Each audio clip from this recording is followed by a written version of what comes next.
Hold up. Hello and welcome to CR Wrestling Commentaries. Cedric and Cedric here for G1 Climax 30 Days 17. Opening up with the match because there are no comments from the other day. But opening up with the match, Takashi Yujiro versus Jeff Cobb, the man of 2 points. Versus I think Jeff has about 8 points? Yeah. Roughly thereof. I haven't been keeping track of points, but I think he's got 4 wins. Bottom barrel leaves 4 wins. We just got finished watching the match. Very competitive, very, it's back and forth, competitive. It looked good. It's bullshit. And ultimately, Takashi Yujiro, he gets the Olympic slam, the reverse slam, and the kneeling DDT that he called pimp juice. Jeff Cobb loses. Bullshit. Oh, this was after getting struck in the head with the stick. Still bullshit. And Cedra's like, look, he should have won because after what he did with Ishii. And I'm like, after what Ishii did to him, look at him, he hurt. Now that could be from tonight. That could have been what happened with Ishii. But either way, that's Ishii.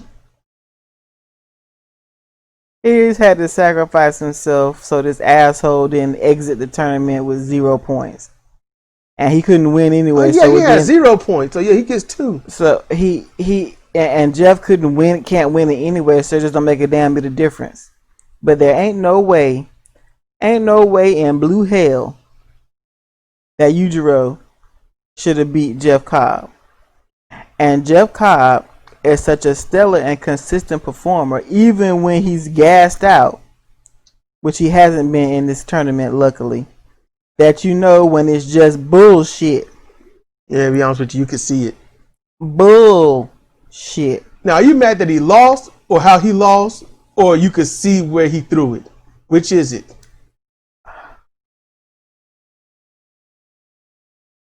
He could have shown up better. So in that regard, I could see where he had to throw it. Okay. Jeff, we've seen what he done with Ishii Tomohiro, so yeah. Oh, and then Yujiro's like, yeah, I got fire. I got gumption because he knew he was going to win. You could see it, couldn't you? Yeah. Ground and pounding him and stuff, and yeah. That makes Yujiro a fair weather wrestler. That's bad. Well, we got what probably should be the main event, but Takagi Shingo versus Minoru Suzuki. So. Oh yeah, okay. That's gonna be second match. So let's roll. Next match, Takagi Shingo versus Suzuki Minoru, and they started off as a house of fire. I mean, wow. I've had this happen in, CR Fire Pro. It happened at Unfettered Vengeance. Just open up with a house of fire, and you're like, man, how this gonna go? And this match pretty much went like the one in CR Fire Pro. When Cedar sees that later, she'd be like, yeah. So this was good. I enjoy seeing them beat each other down like this, but Minoru was a little more sinister outside the ring, working that arm, which paid off for later in the ring, as Takagi was really hampered on most of his moves. That's the beauty of it, and he over there talking shit. And Minoru, look, I felt bad for Takagi for a little bit, because I could tell that he was, he's in pain. I don't know if that arm or that, I know his forearm ain't broke, but maybe he strained or something with that elbow or bicep. Maybe, because, certain little thing you think is nothing, a tiny little bump, you feel like, oh, that's nothing, I ain't got to worry about that. And then 3 minutes later, it's knotting up or it's getting that tingling feeling, you get tennis elbow, and over something that should have been nothing or mundane. So that could be the case. Maybe you just got to work it out. Maybe he got some soft tissue damage, but Suzuki went after that arm just like a veteran should. Yeah. Now, Takagi ultimately, with that bad arm, he got Last of the Dragon and the win. And even though Suzuki lost, he's smiling. Yep. He's happy. He ain't pissed. Smiling creepily. He's got he had the title in his mouth. looking at him smiling. You know what? Let me tell y'all why he's smiling. We have not looked at any post-match comments or anything like that. But I said it before when these two met for the never openweight title that Suzuki won from Takagi. Suzuki enjoyed that match. Suzuki likes fighting somebody that's going to bring it right back at him. Someone that can put on that good, long, brutal match. So yeah, Takagi won. You know what this means? They're even. And you know what Minoru's going to do? We got to break the tie. I don't care how you feel about it. We're going to break the tie. Anyone else would be like, I don't want to do it, man. Yeah. Takagi's like, bring it. So, Minoru is just a kid in the candy store right now. He's like, ooh, I lost. Man, we got to meet for this belt now. We got to have the rubber match. So that's where he is. What you think about that? What I think about it? Yeah, I'm talking to you. Ain't nobody else up in this mode. I mean, I agree. That's it's not over. It's not over. Minoru is certainly not gonna be satisfied with his loss, especially since Shingo's the one he took the belt off of. So I can imagine what beef is going on in the new events. Considering this, when we started getting back into New Japan, Minoru wasn't happy with his victories. Nope. What is this? They're showing the favorites in the blocks. Yeah. Yeah, Jay White. Yep, it came down to exactly who I said. Jay White, Kota, Kazuchika, and Will. Came down to the exact four I said it was going to come down to. Mm-hmm. All in Block A. Called it. If they had any gumption, it would have been Ishii instead of Okada. It would have been Takagi instead of Ospreay.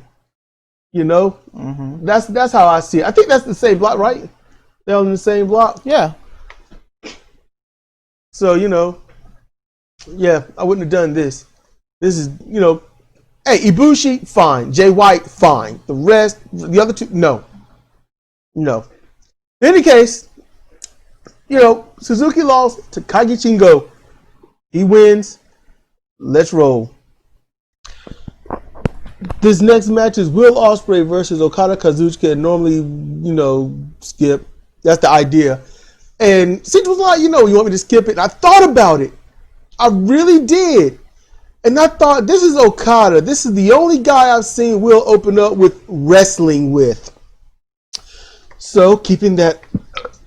Excuse me. Oh, goddamn, belching. Keeping that in mind, I said, no. I wanted to see how the match begins. That's all I wanted to see. And the match began, Will was aggressive. Shotgun drop kick off the bat. No. Will was aggressive. I was commenting the whole time, why is Will so goddamn aggressive? It's like, I was like, is Ghetto holding his mom hostage? Like, you better win this or she's going to get pimped. I mean, it was... When he did the drop kick starting off, Cedro said, that's aggressive. Got Okada out the ring. Sasuke special or a Space Flying Tiger drop, whichever, game or what. But, and he didn't let up. He kept going. And, Cedro noticed, like, this dude is, like, worse. It was fast paced. It was not Okada's pace at all. It was a Will Ospreay match. His aggression. There was no transitions, no nothing. His aggression was high. He wasn't all cheeky, snarky remark like he was having the best time of his life. He was growling and snarling and hollering, and it's like, what the hell is wrong with this dude? If this Will Ospreay was wrestling, if he could do transition moves, if he could snap on a headlock, wear down holds, set his moves up instead of just going to it off of a counter or reversal, he could actually set his own moves up, get the opponent in place, have some pacing. I would literally say that Will Ospreay would be the number one wrestler on the planet. But since he can't do any of that, since he can't carry a match, since all he knows is back-to-back dumb shit, he's never going to be, to me, truthfully, a world champion. It isn't can't. He just refuses to. We know he can. We know he can. Yeah, we know he can. He was trained up there in Britain. You gonna learn that stuff up there. That's just it. Not unless they got garbage wrestling camps up there like they do in the United States. But from what I've seen of Will Ospreay, I can never be impressed. Now, he did do some impressive things. Yeah. After doing the standing drop kick, knocking Okada off the top rope, Will was very calculating, so it wasn't a true risk because he was very careful with it. But he ran and literally did a hand walking leapfrog tope con hilo to the outside onto Okada. He ran from one corner of the ring to the other, jumped, hand walked across. That was impressive. Used it to catapult himself over to the outside, and instead of trying to stick the landing, he rolled forward to reduce any impact and injury to himself, rolled up to his feet. Beautiful done. Mm-hmm. Perfect spot. But it accomplished not much. It looked good. It knocked Okada down. I think that's what he wanted. You could just do that with a leg trip. Yeah, but a leg trip don't look good. No, it don't. I'm just saying, though, stuff like that, that's what you do at clutch moments near the end, not the middle of a match. That's what you do when you get desperate. But he don't know that stuff. He doesn't have any standards. He don't. So, and yeah, this is shit no Will. If y'all mad about that, y'all don't have to deal with it, because in all honesty, if you got wrestling standards and you know what professional wrestling is, you know exactly how to incorporate all of Will's arsenal into that of a true world champion to make Will Ospreay almost like the most perfect aerial wrestler on the planet. But he can't do that. He won't do that. And the fans don't expect him to, because they don't know anything. This is post-attitude era crap. And so Okada, he got his moves on enough, for some of them anyway. And even though Okada really won't in charge of the match, won't really in control, this dude comes into the ring after B. Priestley is all out there. B. Priestley. Well, Priestley. Yeah, Priestley. It's I.E. Oh, okay. She's out there, and I was like, I can't help it. I love the goth look. I'm a sucker for the goth look, all right? White girls, goth look, awesome. Just saying. Swarthy girls in bright colored makeup, awesome. It's just me. So, she's out there, and I'm like, and this dude walks out, and we're like, who the hell is that? And he just gets in, and he walks in, he's like, look, this is business. That's how he looked. This is business. It ain't pleasure. I am conducting business. He gets in there, nails Okada, grabs him by his forehead, iron claw slams him to the mat. Pretty decent one. Okada being so damn tall, so the fact he even got it as good as he did is good. And then, like a business deal completed, leaves the ring. Mm-hmm. And I'm like, why does he look kind of familiar? And then Cedra was like, that dude, because it was on the tips of her tongue, like we've seen him. And then you said Rev Pro. Mm-hmm. And it was just, then I had to listen to the commentators. We had to shut up enough for me to hear the commentators. And it was like, Karn. And I was like, Karn, Oka. And she said, Oka. I was like, oh, that's Oka? Mm-hmm. So I was like, oh, yeah. And I thought the Dominator, the great Karn, and I remember that, how he looked back then, which I'm glad he dropped that look. And so I'm like, that's cool. And then she just said, he's got cauliflower ears. I'm like, what? And if y'all don't know, you get cauliflower ear from usually having something pressed to your ear too long in a very uncomfortable way. But back in the day, we had telephones, hard pieces that you hold to your ear at nonstop, and I got a few cauliflower areas. I got quite a few. Just being on the phone, listening and talking to Cedra. Yep. But his cauliflower ear ain't from that. Those are from strikes and being rubbed and stuff. like the point of the elbow or a knot of the fist or something. So I was chewing on it probably. So I'm like, what has he been going through? Because his ears were practically perfect when he left New Japan. Fine. It was one of the great features about Oka, other than his suplexes and stuff. I didn't have anything to say about them, so they were fine. So they looked like battered anuses. So he stands out there. Will gets in. He finishes off Okada. He looks at him. He goes, "Did you help me?" And he nods. You know, and I'm like, something ain't right. Will must have known something because we know how the whole invasion angle and stuff like that work. The turning on somebody. You don't leave the nest unless you got somewhere to fall back on. So he's got somebody to fall back on. And then he was in Rev Pro. So then we decided, okay, for this we'll see the backstage stuff. And Will was like, yeah, this man's undefeated. I'm like, wait a minute. So he was on the excursion for about a year and a half. And he has not lost in Rev Pro. I'm like, that's something. I don't care if he's going to get his job the whole time. He still haven't lost. I know it's saying a lot. Yes. And so I'm impressed. Yeah. B. Priestley, I think she's cute, sexy, and then she spoke, and I'm like, shit. So you couldn't discern what kind of voice she was gonna have. No, but even if your voice is somewhat atrocious, don't help it by saying dumb shit either. So what did she say that was dumb?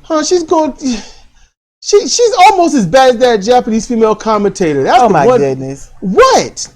Saying stupid shit like that. Talking about some motherfucker's body and how handsome they look and stuff like that. It's in any case. She was talking about her fucking boyfriend. Look, I don't agree with her. I am with the worst piece of shit wrestler there is. No! You hear Sherry Martel saying, anything. Anyway, so look. Sherry Martel. What? Finish up. Well, Shawn Michaels is a piece of shit. Yeah, but that's not how she played it. I know, and they won't really together, but still. In any case, Will says that he has to, okay, he said in the ring, Okada, you held me back, you held me back. And I'm like, dude, you come there, win titles, don't really lose, don't hold a match, garbage wrestle your way into everything, actually they allow you to beat Takagi Shingo. Shut the fuck up. Shut the fuck up. You can beat Takagi Shingo with your shit wrestling? Oh, get the fuck up out of here. Get the fuck up out of here. He's looking for justice too. Him and Evil looking for justice under the same hats. Fuck up out of here with that shit. No, you don't get everything handed you on a silver platter and then say you're being held back. Of course not, but he's gonna be a heel. Now, if he's gonna be a heel, I would like for him to be an actual. If I could find one heel that was accountable and honest and was able to just subtly twist the truth, that thing that Eric Young was doing, I'd be like, that's a goddamn heel. It takes more than just cheating in the ring and talking bullshit to be a heel. The best heels know how to almost convince you that maybe you're cheering for the wrong side. Those are the best vernacular heels. The best heels fill out a shoe. The saying, y'all. And yes, Will Ospreay, he did win. Regardless of who would win, it's like, yeah, it didn't really matter. There's no stake in this match. I had no give a fuck about who won. None. We almost didn't watch it. If not for O'Khan, I really would have been like, it was a good match. Will won, kind of back and forth, no real wrestling in it at all, and that's it. It would literally been that short. I was planning on it. I almost wanted to write it down and then just stick it up here for y'all to see what I wrote. But no, So we've given 11 minutes to this. And primarily is the great O'Khan, which is why I'm even happy about this.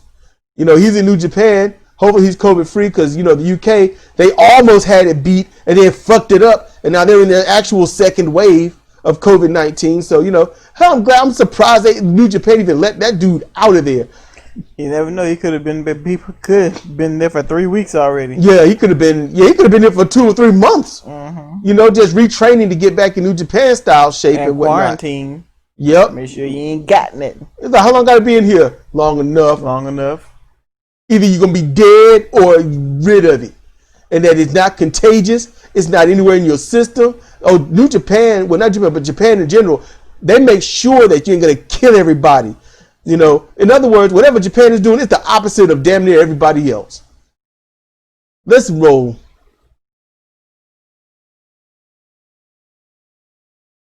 Okay. Taichi versus Ibushi Kota. I'm going to be honest with you. A lot of people might see this as one of the most boringest ass matches on the planet, but I was entertained. And not in the. I was laughing. I'm such a dick. I am such a Togo. This was basically a match of. They've been building this. I don't know if any of you ever noticed. They've been building this since. Wow, what, June? July? Yeah, something like that. They've been building this match for each other since then. And yeah, it was, look, we're going to start this off. How much damage can your leg take? How long until, because this was for some respect. I don't really know what they're saying to each other. We might have to, I don't know, we might have to look at the post stuff, but I'll be honest with you, they went back and forth, kicking each other's thighs and knees and upper shin and midsection and chest. I mean, endurance, fortitude, mental stalwartness, it was all in this match. Yeah, Taichi ain't gonna be able to, they're getting carried out. Oh. Yeah, keep working, Suji. Earn that paycheck. Yeah, Ibushi can barely stand. This was a time-tested, beat-down match. It's been done very few times in New Japan, but I think in Pro Wrestling Noah it was almost something to do twice a year with certain athletes. I can't. And I know I saw one, he got to the point, dude got him in the corner and started wearing his leg out, trapping his arm, and the ref was trying to break it up. Okay, straight up. They got to the point they were hobbling real bad. I was laughing my ass off. It's Cedra's fault. It's Cedra's fault. Cause she like laughing at people when they get up and they got like the leg is asleep or it's got a cramp and then start hobbling, mainly me. And she started laughing at me. It's funny, and I don't just laugh at you when they hobble. I laugh at many folks when they hobble, including me. These two were hobbling epically, and it was justly earned, but I couldn't help but to laugh. Oh my goodness. So ultimately chopping each other down with their legs, because they did with their legs what everyone else wanted to do with their fists. Ultimately, Taichi just couldn't. I mean, he really couldn't take anymore. You could see it. And Ibushi hit the Kamigoye, that double wrist clutch knee bomb. And Taichi, he fell over, and I just voiced it for him. I'm glad you finally hit me in the head. Maybe this can be over. And he pinned him. Taichi didn't move. He didn't flinch to kick out. He just laid there and took it. Taichi's like, I don't want this anymore. Yeah, you dumbasses. Did y'all think that y'all gonna have to wrestle tomorrow? The week after? Nah. Oh man, I want to almost see the match and see how bruised up they are. If y'all ain't even half as bruised as Nagata was after his first dealing this year with Suzuki, then y'all didn't kick each other at all. Good grief. They kicked each other way more than Yuji got slapped. So, oh man.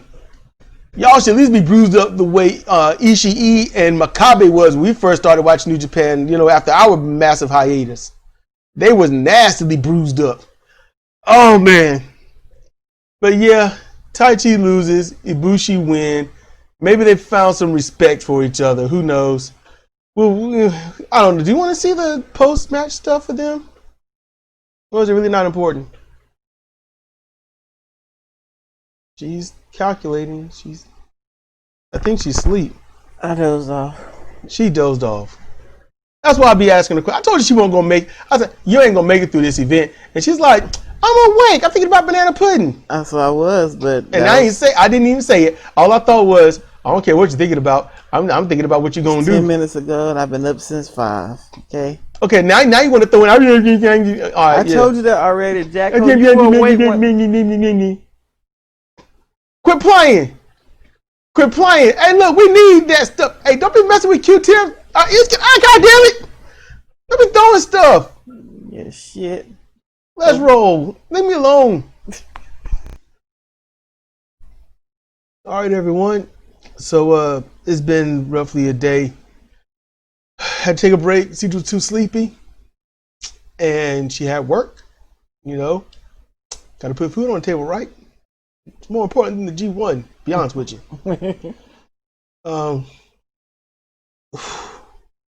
And I'm still sick or whatever this is. We got Jay White versus Ishii Tomohiro. And that was a good match.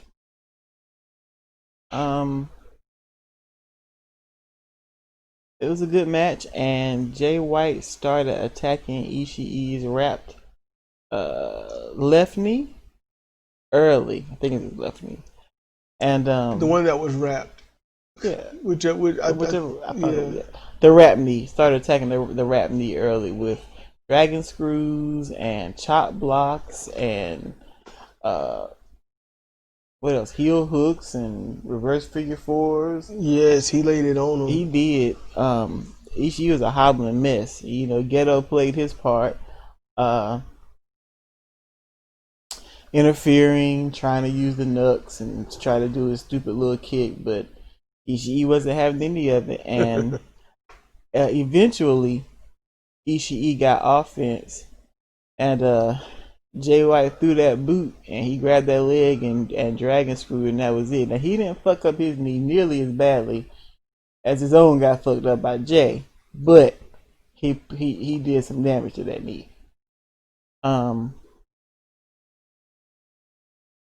Jay White, he tried not the no sell when they go for a move and he just falls limp in the ring. He made him pay for. He dropped a headbutt on that shoulder. Jay White can't take headbutts. He can't take headbutts, and he can't take them those Ishii Minoru style elbows to the face. He collapses like Zack Sabre every time. Yeah, like a limp noodle. No, I would call it a short sell or a but no, he takes a dive. Oh. I think that's what some would say back in the day in the 1930s and whatnot. They say take a dive. And I'm not using industry terms, it's just in general. Yeah, just you take a dive, you drop down, kind of a sandbagging kind of thing. Yeah, sandbagging. Yeah. And no sell is when someone doesn't move to you and you act like it don't hurt. Exactly. Excuse me. God. This match was I can give it 5 stars. I can't give it lower than 4.5, that's for sure.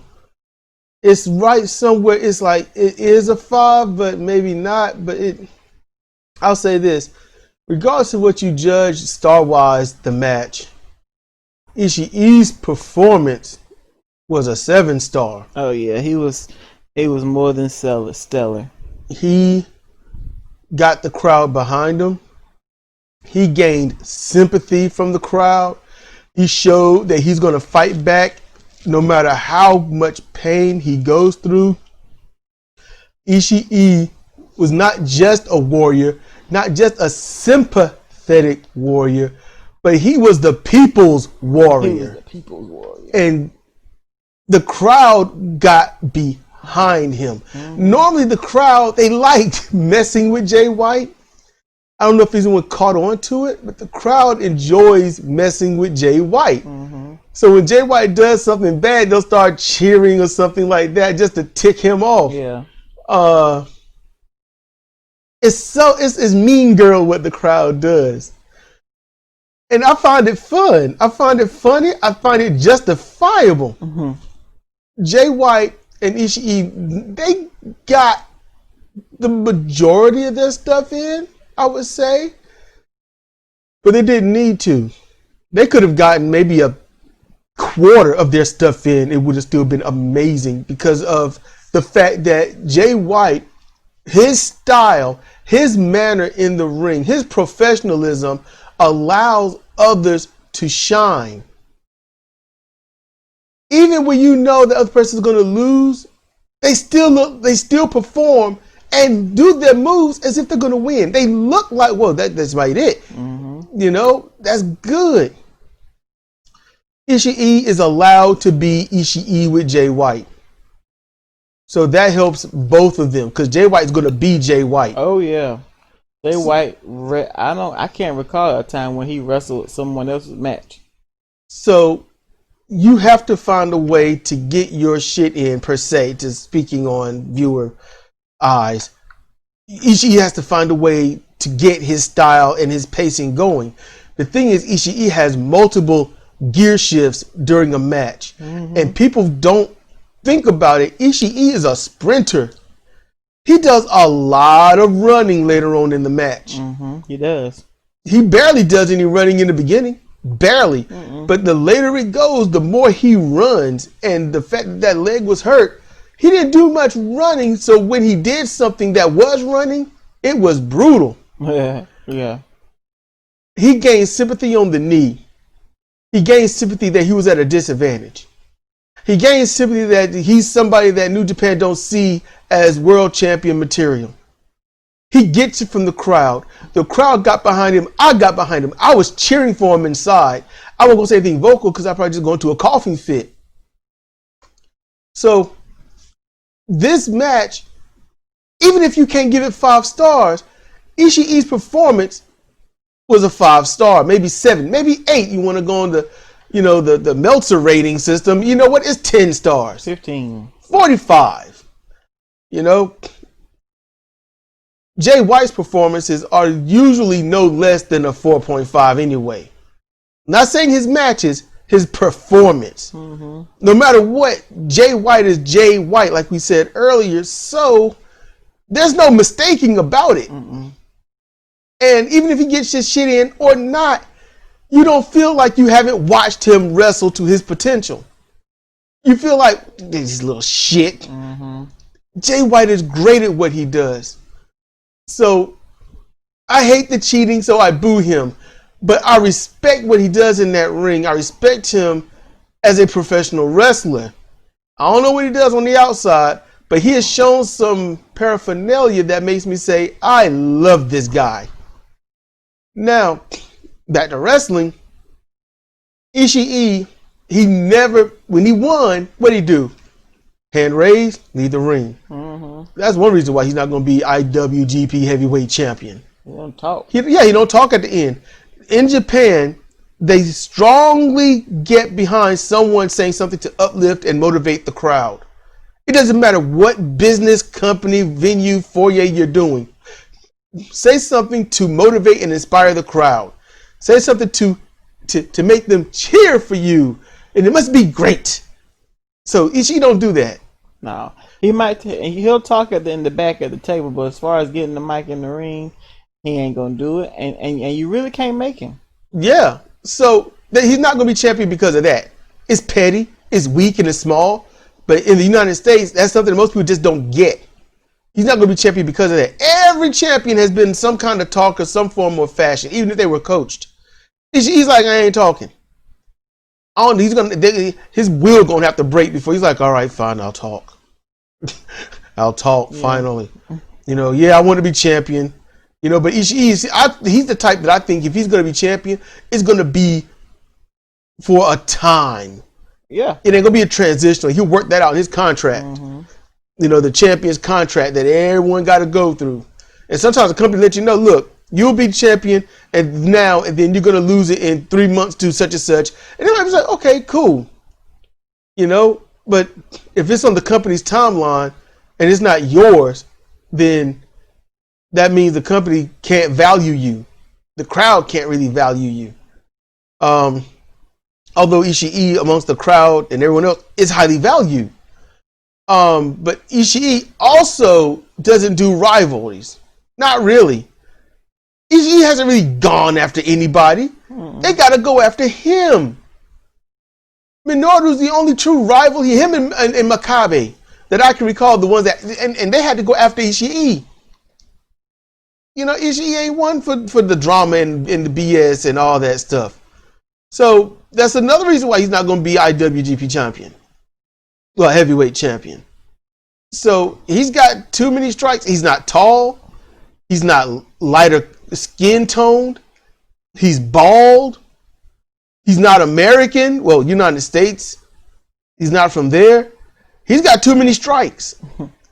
I love Ishii, but New Japan Pro Wrestling is a nasty, corrupt company with some of the greatest talent on the planet. That's why things are the way they are.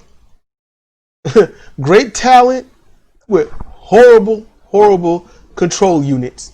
Yeah. So Ishii wins. He gets the pin with an epic brainbuster. Yeah, he went down in sections. After a series of straight up reversals and half counters and half measures. And finishes trying to get the switchblade. The move. I forgot what he calls it. Blade Runner. Yeah, Blade Runner, and Ishii trying to get the brain buster. And they were spinning all around each other and jumping and floating behind each other. And it got to the point where Ishii caught Jay. He led him, and he knew he was going to counter by trying to drop down behind him, and he caught him with a stunner, almost like the Osaka Street cutter, and that stunned Jay. So it was a marvelous match. Yes, I could watch this again. This was a main event worthy of the people, and I'm glad they saved it for it, because they could have done this match way early. Yeah. And ruined everybody's great moment. So, with that said, I'm glad I saw this match. I'm glad, we're powering through this. We're so behind, but still, it is what it is. As long as we get it done before October ends, I'm fine. We'll try to be more up to date as the videos are available. But G1 is taxing, especially when I got to work. I got so much to do, and she just got work and so much to do around the house. Being able to do this right here, just, it ain't often. We really don't get it. Not even in our sleep. That sucks. Our sleep is busy. Wake up beat to shit, tired, achy, and that's with not having a virus. So we're doing it. I'm sure you can hear it in my voice. I'm doing the best I can. We'll probably finish this up, or whatever the hell's going on with day 18 and or 19. We'll get that done in the next couple of days. What the hell is dropping on me? Oh, it's the other cord. I thought something had me. In any case, you got anything else to add? No, that's it. So this has been Cedric Cathedral for CRS and Commentary, G1 Climax 30, Day 17. Seriously, thank you for your time, patience, and I say this with a lot of my outros because I so mean it. I straight up mean it. Thank you for your time, patience, energy. You could have been doing anything else, watching someone else, but you chose me, you chose her, you chose us. Humbly, appreciatively, thank you. With that said, stay safe, stay inside if you can, wear a mask, glove up, put disinfectant on your gloves, social distance, keep you, your family, and your neighbors safe by doing the right things. Good night, everyone.